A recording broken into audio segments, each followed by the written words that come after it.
Bapak dan Ibu jamaah Masjid Syekhul Islam yang dirahmati oleh Allah Subhanahu wa Ta'ala. Dari pertemuan kita pada pekan yang lalu, kita sudah semakin memahami bahwa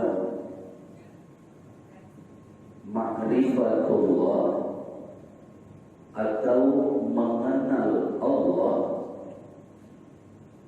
akan melahirkan rasa cinta kita kepadanya. Semua akan kita lakukan karena cinta kita kepada Allah. Apapun itu, baik ibadah maupun muamalah. Kemudian akan melahirkan rasa rindu kita kepadanya karena sudah mengenalnya. Rindu untuk senantiasa ingin bertemu dengannya, terutama lewat sholat kita, sehingga waktu sholat itu kita nantikan datangnya. Jam 11 siang kita sudah rindu mau sholat zuhur. Jam 5 sore kita sudah rindu mau sholat maghrib. Ada kerinduan kepada Allah jika memang sudah mengenal Allah dengan baik, sudah ada ma'rifatullah pada diri seseorang. Kemudian juga disebutkan semakin mengenal Allah, semakin bermakrifat kepadanya, maka akan semakin takut kepadanya, takut melakukan yang dia tidak suka, takut jika melakukan dosa. Kenapa? Karena sudah kenal, dia akan membalasnya nantinya. Dia adalah hakim nanti yang akan mengadili. Sudah kenal dia, Allah itu Maha Hakim, Al-Hakam. Sudah kenal dia bahwa Allah itu inna adzabi lasyadid, azabnya itu nanti pedih, siksanya itu nanti sakit, dan dia sudah kenal itu. Maka semakin datang rasa takut kepadanya jika meninggalkan perintahnya, jika mengerjakan larangan-larangannya. Semakin kuat makrifatnya kepada Allah, atau semakin kuat pengenalannya kepada Allah, semakin kuat rasa takutnya untuk melakukan, mengerjakan yang dilarang oleh Allah. Dan semakin takut jika dia tidak mengerjakan sesuatu yang diperintahkan oleh Allah. Takutnya bertambah. Kemudian yang terakhir kemarin, bahwa ma'rifatullah, mengenal Allah dengan baik, akan melahirkan rasa malu pada yang bersangkutan. Malu dekat masjid tapi tidak ke masjid, malunya sama Allah, bukan sama siapa-siapa. Malu kalau sudah kalian ini ketika sholat, nanti di luar sholat berpakaian yang tidak cocok, berpakaian yang tidak pantas, malulah rasanya. Kalau sudah kalian ini mengenal Allah, Allah Maha melihat, walaupun di luar ketika di masjid pakaiannya bagus, nanti di luar masjid pakaiannya seolah-olah dia tidak menghadap Allah, Allah tidak tahu, berarti dia belum kenal kepada Allah. Kalau dia sudah tahu, baik di masjid maupun di luar masjid, maka pakaiannya tetap dia jaga. Di dalam masjid maupun di luar masjid, ucapan-ucapannya dia jaga. Malu rasanya kalau sudah kayak gini, tapi nanti masih berkata-kata yang tidak baik, yang tidak benar. Nah, maka dari itu kita ukur sekarang, kita ukur kekhusyuan di dalam hati kita dengan mengenali Allah, dan tanda bahwa kita sudah semakin mengenalinya, maka semakin kuat cintanya mendasari apapun yang dia kerjakan. Semakin dia mengenal Allah, semakin bertambah rindunya, semakin banyak yang ingin dia lakukan. Tidak cuma sholat fardu, rawatib, qabliyah, ba'diyah, dia tambah sholat-sholat yang lainnya pun dia tunggu, dia cari, karena rindu ingin selalu menghadap. rindu ingin selalu memuji-mujinya, rindu ingin senantiasa mengagung-agungkannya. Ada cinta, ada rindu di sana. Kemudian muncul rasa takut semakin jauh dari perbuatan dosa. Takut kalau ini dikerjakan, takut kalau ini dilakukan, takut kalau ini dia perbuat. Semakin takut, bahkan dia semakin ingin mengenali yang ini salah apa tidak. Bisa jadi menurut sebagian orang tidak salah, tapi ternyata menurut Allah itu salah. Bisa jadi memang ini menurut orang sudah biasa, tapi menurut Allah itu tidak boleh dilakukan. Bisa jadi menurut sebagian orang ini sudah lazim, tapi bisa jadi menurut Allah ini tidak boleh. Pengenalannya kepada itu semakin bertambah, maka dia pun semakin takut untuk mengerjakan hal-hal yang tidak disukai oleh Allah, dan dia pun berusaha untuk mengerjakan segala sesuatu yang memang dicintai dan disenangi oleh Allah. Maka kita simpulkan judulnya kemarin, hal-hal yang bisa mengundang kekhusyuan dan menghilangkan kelalaian. Hal-hal itu satu di antaranya disebutkan, yaitu mengenal Allah dengan baik, akan datang kekhusyuan pada yang bersangkutan. Kemudian malam ini yang kedua, yang membawa kitabnya boleh dilihat di halaman 210. Yang kedua, yang akan berpengaruh kepada datangnya kekhusyuan dan hilang kelalaian, yaitu di sini disebutkan setiap orang, setiap kita harus berusaha mengobati kekerasan hati, diobati supaya dia menjadi lunak, supaya hati itu menjadi lembut. Kenapa? Karena hati yang keras, khusyuk tidak akan bersemayam di sana. Hati yang keras bukan tempatnya khusyuk bersemayam di sana. Maka setiap orang yang menyadari bahwa pada dirinya terdapat hati yang keras itu, maka yang bersangkutan harus berjuang untuk belajar melunakkannya dan melembutkan hati itu. Karena sekali lagi, hanya di hati yang lembut, hanya di hati yang lunak, kekhusyuan itu mau bertempat di situ, mau bersemayam di dalamnya.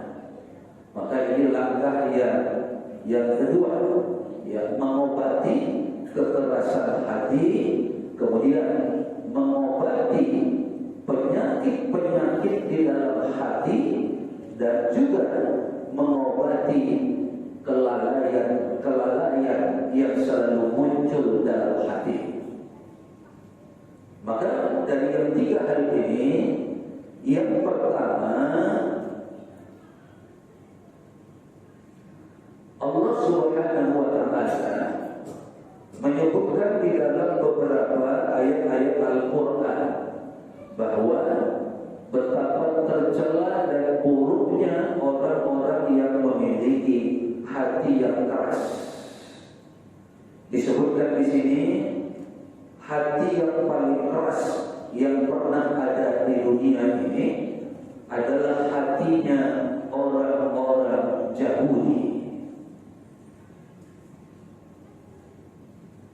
Allah sebutkan di dalam Al-Quran, ini ayatnya panjang, nanti dibaca saja di rumah. Surah Al-Baqarah ayat 72, ayat 73, dan ayat 74. Bahkan menggambarkan betapa kerasnya hati orang Yahudi itu. Allah sampai dalam bahasa kita mengutuk sikap kerasnya hati mereka.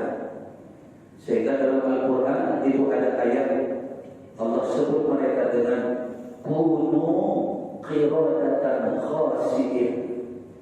Kunu qiradatan khasi'in. Jadilah kalian semua kunu qiradatan, qiradah monyet-monyet. Qiradah itu, qiradun itu monyet. Monyet-monyet khasi'in, yang tersesat, yang tercela.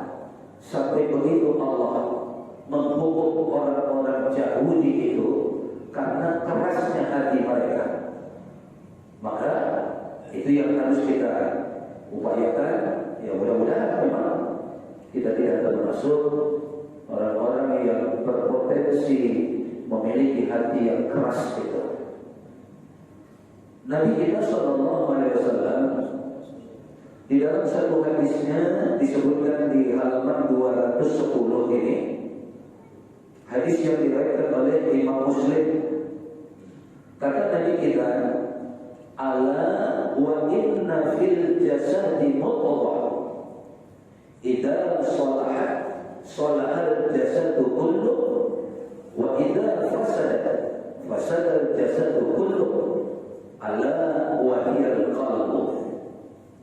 Kata Nabi kita, ala ketahuilah, wa inna fil jasadi, sesungguhnya dalam setiap jasad, setiap tubuh, setiap orang tentunya.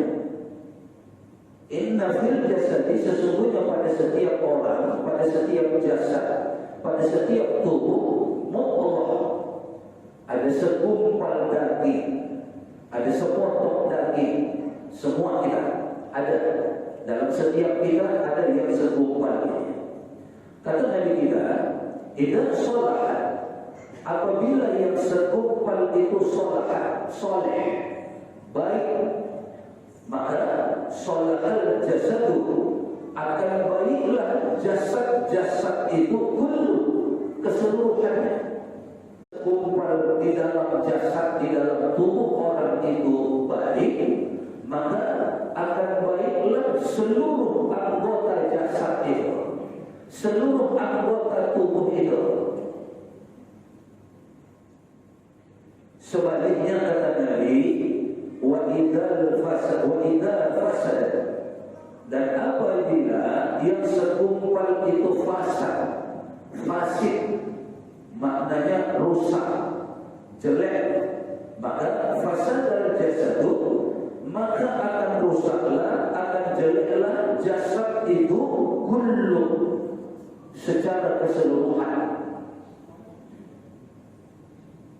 Berarti kalau dipahami terbalik, kalau ada keburukan seseorang, berarti yang segumpal itu buruk. Kalau terdapat kejelekan pada seseorang, pada satu jasad, pada satu tubuh, berarti yang segumpal di dalam jasad, di dalam tubuh, di dalam orang itu jelek. Sebaliknya, jika jasad itu baik, orang itu baik, tubuh itu baik, itu menandakan yang segumpal di dalamnya pun baik. Maka sekali lagi, ini menjadi cermin bagi kita untuk mengukurnya. Jadi alat ukur. Kata Nabi kita, ala wahiyal qalbu, ala ketahuilah, wahiyal, dia itu adalah al-qalbu, hati. Yang segumpal itu hati, yang sepotong di dalam jasad, dalam tubuh itu disebut oleh Nabi qalbu, hati. Berarti kalau kita pahami, kalau hati itu baik, maka baiklah anggota tubuh itu kullu, semuanya. Tapi kalau hati itu jelek, maka jeleklah anggota-anggota tubuh itu kullu, semuanya, keseluruhan. Sekarang kita balik lagi, mafhum mukhalafah namanya. Kalau terdapat kejelekan pada seseorang, menandakan segumpal hatinya itu memang masih ada kejelekan. Jika perilaku seseorang lewat anggota tubuhnya, lewat anggota jasadnya itu yang baik-baik, maka itu juga sebuah kepastian bahwa segumpal daging yang bernama hati pada diri orang tersebut memang ditakdirkan oleh Allah hati yang baik. Ukur, suka nengok ke dalam, kita tengok ke dalam, maksudnya ke dalam diri kita. Bahkan ada syair Ebit G.A.D, tengoklah ke dalam sebelum bicara. Kita mesti telanjang, artinya menelanjangi diri kita, bukan badan kita. Badan kita wajib berpakaian, tapi telanjangi diri kita, bedah satu-satu. Jangan diri orang ditelanjangi. Oh, dia langgar, dia sombong, dia takabur, dia angkuh, dia pamer, dia riak, dia sum'ah. Semua orang ditelanjangi, tapi dia tidak pernah mau menelanjangi dirinya sendiri. Aku apa? Aku apa? Aku apa? Aku apa? Aku apa? Telanjangi diri sendiri. Supaya kita tahu ada enggak tadi si fasad tadi sama si sholahat tadi, mana yang ada pada diri kita. Itulah yang selalu juga termasuk nanti mengenali Allah dengan mengenali diri sendiri. Yang paling kita takut itu ada diri sendiri yang dia tidak kenal dengan dirinya sendiri. Dia tidak kenal kalau dirinya ternyata langgar rupanya. Dia tidak kenal bahwa dirinya ada kesombongan rupanya, karena tidak pernah dia kaji dirinya.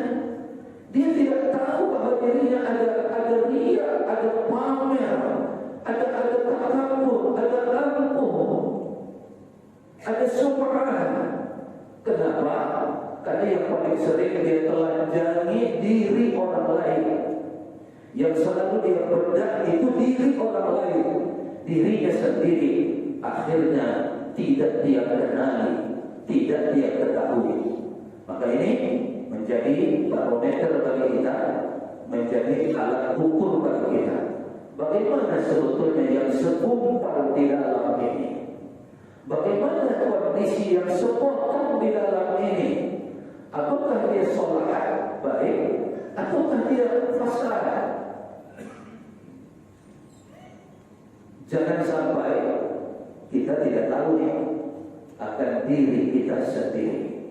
Itu yang jangan sampai.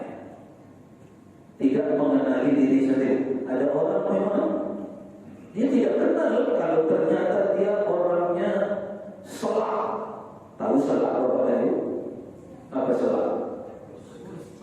Rakus. Nah, kalau bahasa Medannya comong namanya. Dia tidak sadari. Dia tidak sadari. Kalau dia menyadari, pasti nih. Kalau diundang selamatan, ngambilnya dikit aja. Kenapa? Dia tahu dirinya kalau dia lepas 3 piring pun habis. Tapi aib diri sendiri akan terbuka di hadapan orang ramai. Kalau dia berprinsip, wah ini mumpung kesempatan nih, perbaikan gizi, sehingga piringnya pun kayak piring kue ulang tahun, tinggi, awas. Ada yang tidak paham kalau itu aib, ada yang tidak paham kalau itu termasuk kekurangan yang harus ditutupi. Tapi karena itu tadi, ada orang yang tidak tahu kalau dirinya kayak gitu. Padahal tuntunannya ini Bapak dan Ibu.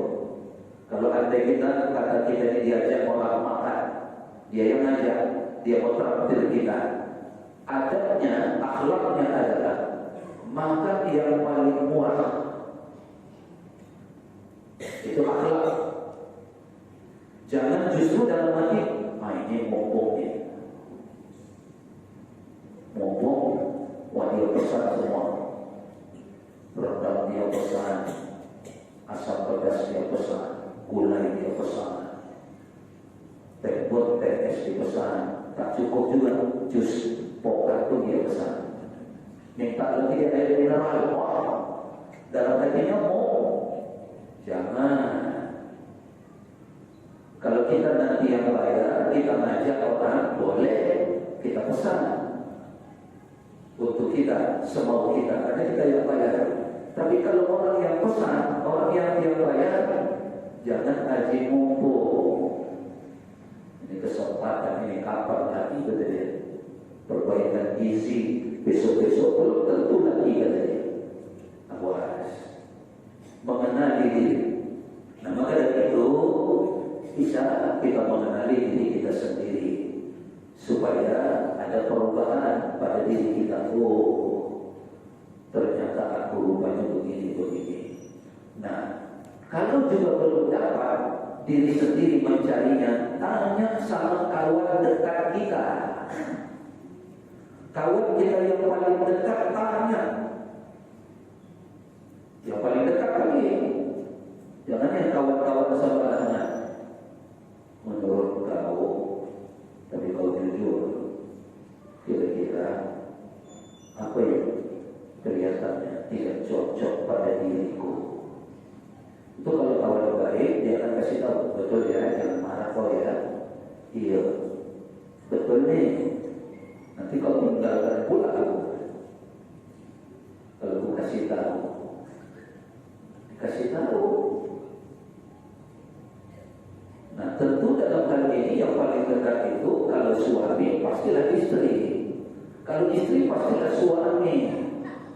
Istri yang baik akan mengingatkan suami, suami yang baik akan mengingatkan istri.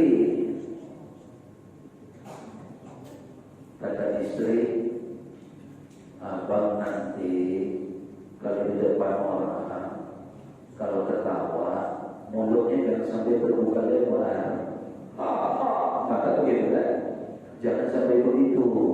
Kenapa? Jelek banget kata dia. Iya ke? Iya. Adalah sejak itu dia serta. Ada yang mengingatkan kita. Itu contoh kecil itu. Belum menyangkut akhlak-akhlak yang lain. Itu baru menyangkut penampilan saja. Suami pun ingatkan istri. Yang ini tak cocok kita ini sudah orang kayak ini dipandang orang begini tak cocok lagi kita kayak itu. Nah, ini abang yang dekatnya sama dia yang kasih tahu. Jangan sampai nanti orang lain pula yang bilang ternyata istri Pak Nano masih begini. Salinglah mengingatkan supaya ketemu apa sebenarnya yang fasad di diri kita ini. Yang baik nanti kita pertahankan, bahkan kita tingkatkan. Tapi yang tidak baik ya. Nah, maka sekali lagi hati adalah kunci. Apakah kekhusyukan itu mau di hati itu bersemayam atau hati itu menolak? Hati nurani itu bahasa nurani. Hati nurani menolak. Yang seperti itu dia tidak mau bertempat bersemayam di dalamnya. Seperti tadi, hati tidak mau menempatkan yang namanya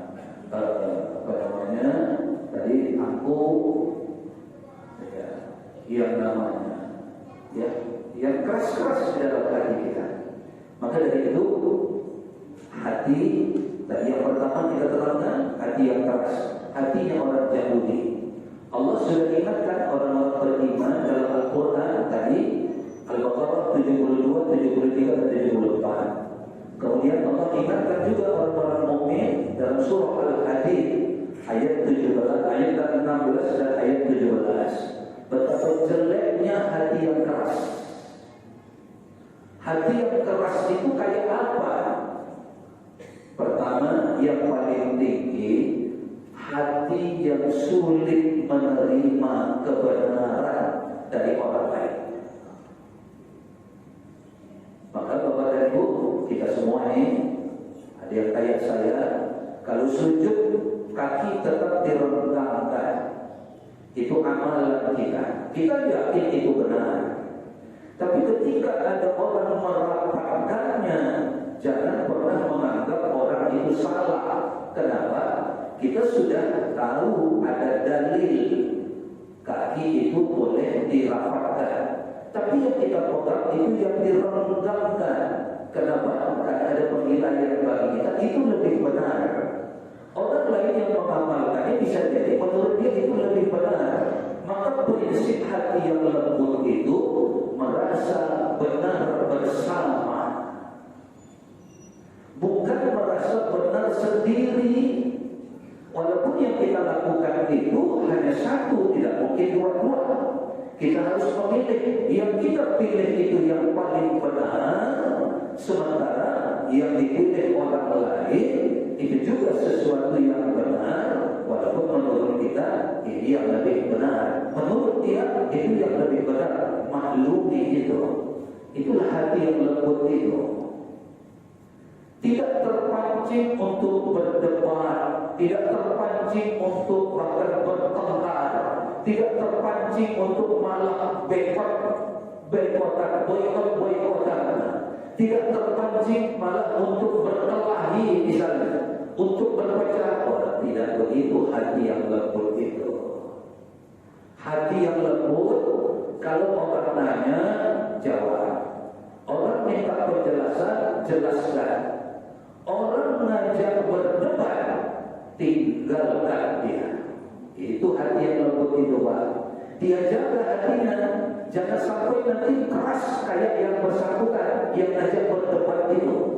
Karena kalau sudah namanya berdebat, kebenaran tidak akan pernah bisa merubah hati yang keras itu. Walau kita jelaskan sampai ke langit ketujuh, dia tidak akan pernah mengakui kebenaran kita itu. Kalau modelnya sudah berdebat. Imam Syafi'i bilang, kalau ada orang mengajakmu berdebat, tinggalkan dia. Nanti hatimu bisa berubah kayak dia. Tinggalkan dia. Katakan sama dia, kalau kau bertanya, aku jelaskan. Kalau kau mau tahu, aku beritahu. Tapi kalau mengajak berdebat, jangan dengan mobil. Aku bukan model orang berdebat. Tapi ada orang memang hobinya memang berdebat bahkan karena kerasnya hatinya tadi. Bahkan bertengkar, pukul-pukulan meja pun dia mau. Bentak-bentakan pun mau. Bahkan keluar kadang-kadang hati yang keras itu menjadi ucapan yang kasar. Kita lihat itu kan di media-media itu, kayak mana orang yang keras, yang kasar-kasar itu, kita menghindari itu, jangan mau diajak berdebat. Karena agama ini bukan untuk diperdebatkan, agama ini untuk dipelajari. Yang sudah didapat, amalkan. Ada yang berbeda, tidak mau mengamalkannya. Kalau ada orang yang mengamalkan, dia merasa benar bersama. Jangan pernah merasa benar sendiri. Itu tanda-tanda itu, Bapak dan Ibu. Bahkan tadi yang kecil lingkupnya, kita bisa tahu nih, istri kita model orang yang keras hatinya atau tidak. Atau istri, dia bisa tahu suaminya ini memang orang yang keras nih. Dia mau benar sendiri, tak mau benar berdua. Tidak mau benar berdua. Dia paksakan saja dia punya. Kepada istri dia paksakan. Atau istri kepada suami dia paksakan. Tak ada musyawarah sama mereka. Tidak ada hati yang lembut untuk menyelesaikan segala sesuatu. Jangan. Dari rumah dimulai. Dari rumah kita mulai. Istri-istri, jadilah istri yang memiliki hati yang lembut. Suami-suami, jadilah suami-suami yang memiliki hati yang tidak keras. Lunakkan sikap kita. Begitu juga dengan ketika kita mempelajari ilmu agama, supaya mudah dia masuk, lembutkan hati itu, lunakkan hati itu. Apalagi khusyuk tidak akan mau masuk ke hati yang keras, yang tukang tengkar. Kalau bahasa Jawanya